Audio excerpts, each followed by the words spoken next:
नमस्कार बच्चों, आज हम पढ़ेंगे लघुत्तम, महत्तम और जो संख्या का महत्तम और लघुत्तम अपन ने निकाला है उनके बीच में आपस में क्या संबंध है। दो संख्याएं यदि आपको दी जाती हैं, उन दोनों संख्याओं का हमने लघुत्तम निकाला और महत्तम निकाला।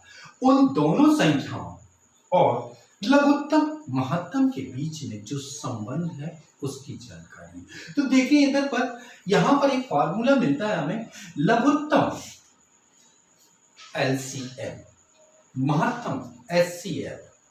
इन दोनों का यदि हम गुणा करें तो जिन दो संख्याओं का लघुत्तम और महत्तम निकाला है, लघुत्तम समावर्त महत्तम समावर्त जिन दो संख्याओं का निकाला है, उन दोनों संख्याओं का यदि हम गुणा करें तो इनका मान हमेशा बराबर होता है।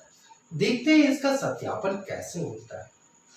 कभी कभी इनमें सवाल भी आ जाते हैं कि आपको लघुत्तम इतना दिया गया है, महत्तम इतना दिया गया है और एक संख्या का मान इतना है तो दूसरी संख्या बताइए, या दो संख्याएं इतनी और इतनी दी गई हैं, आपको कोई भी दो संख्याएं आपको दी जा सकती हैं। उन दो संख्याओं में से ये बताया हमने कि उसका लघुत्तम समापवर्त इतना है, आप लघुत्तम समापवर्तक बताइए।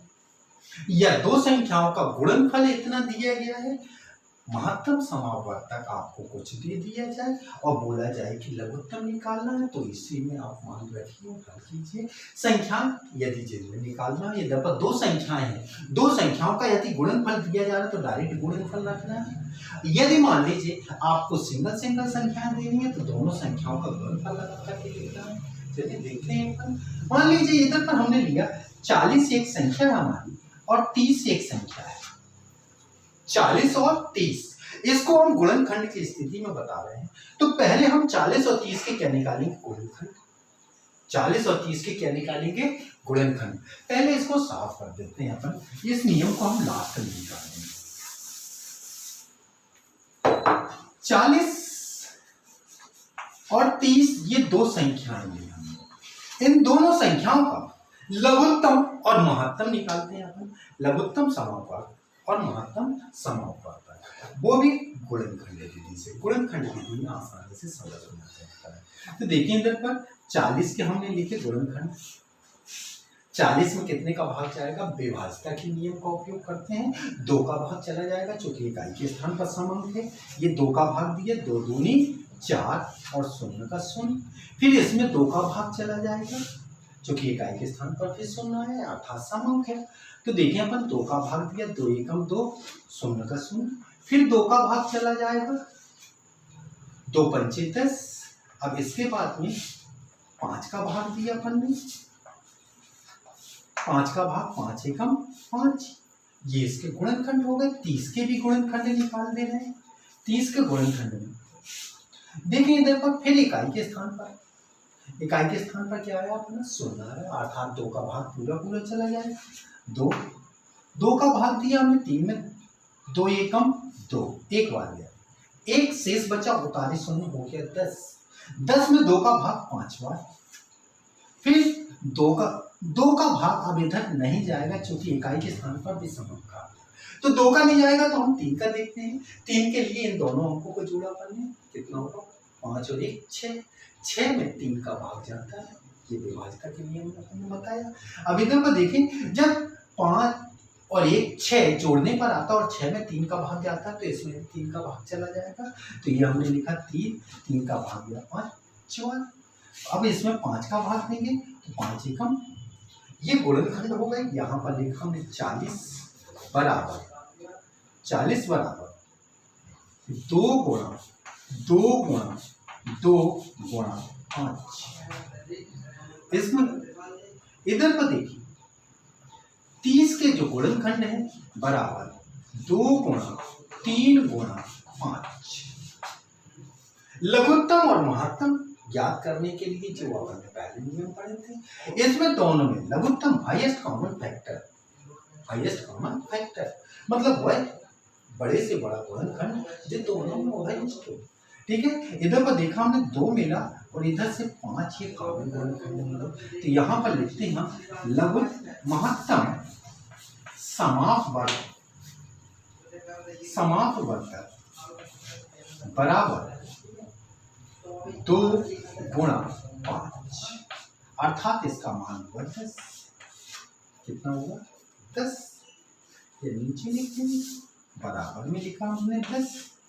अगले में देखें इसका लघुत्तम समापवर्त कितना आएगा।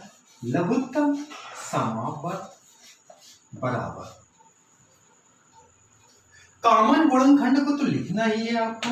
कॉमन गुणनखंड ये भी कॉमन है, बचे हुए जो गुणनखंड है उनको भी लिखना है। गुणा 2 और गुणा 3 और गुणा 5। देखिए 5 और 2 कॉमन है, 5 और 2 दोनों के गुणनखंड में कॉमन है, तो हमने उनको एक ही बार लिखा। बाकी 2 और 2 3 ये बचे हुए गुणनखंड थे, उनको भी लिख दिया। अब इसका गुणा करें, 2 दूनी 4 दूनी 8, 8 तिहाई 24, 24 पंच 5 चौके 20, 5 दूनी 10, 10 और 2 12, 120। कितना आया? 120 इसका हुआ लघुत्तम समापवर्त, महत्तम समापवर्त हुआ, वर्तक हुआ 10। यहां पर जो हमें दिया गया था, देखिए इन दोनों संख्याओं का जो संबंध आता है, यहां पर हम अगले में लिख सकते हैं ये 120 गुणा 10 लघुत्तम समावर्त गुणा महत्तम समावर्त। लघुत्तम समावर्त गुणा महत्तम समावर्तक, इन दोनों का गुणा किया जाए, इसका मान जो आएगा वही इन दोनों संख्याओं के गुणनफल के बराबर आएगा, अर्थात 40 गुणा 30 के बराबर। देखिए अब तक इसका और इसका गुणा करेंगे तो कितना आएगा? 1200। और इसका गुणा करेंगे तो ये भी आएगा 1200। 1200 1200। फिर से देखिए, 0 0 2 शून्य लगे, 12 का गुणा 1 में किया, 12 1 12 हो गया 1200। फिर 0 और 0 ये लिखा अपन ने, 4 और 3 12, 4 3 12। आसानी से आप देख सकते हैं। तो यहां पर देखें ये जो संख्या थी हमारी, इनका गुणनफल ये देखें, ये लघुत्तम समापवर्तक वर्त था हमारा, गुणा ये महत्तम समापवर्तक था, बराबर में ये पहली संख्या और ये दूसरी संख्या, अर्थात दोनों संख्याओं का गुणनफल।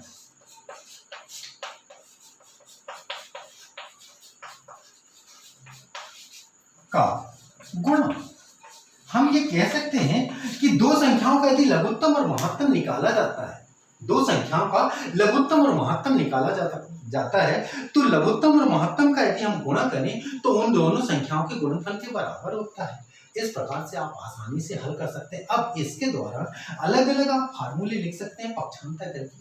अपन ये जानना है कि यदि लघुत्तम बराबर निकालना है तो इसका पक्षांतर हो जाएगा, अर्थात दो संख्याओं का गुणनफल बटे महत्तम समापवर्त हो जाएगा। और महत्तम समापवर्त बराबर निकालना है तो लघुत्तम समापवर्तक, महत्तम समापवर्तक बराबर निकालना है तो लघुत्तम समापवर्त का पक्षांतर कीजिए। तो यहाँ पर हो जाएगा महत्तम समापवर्तक बराबर दोनों संख्याओं का गुणनफल बटे लघुत्तम समापवर्त। इस प्रकार से आप बहुत सारे सवालों को हल कर सकते हैं आसानी से, और इन दोनों में सत्यापन करने के लिए ये आसान तरीका है।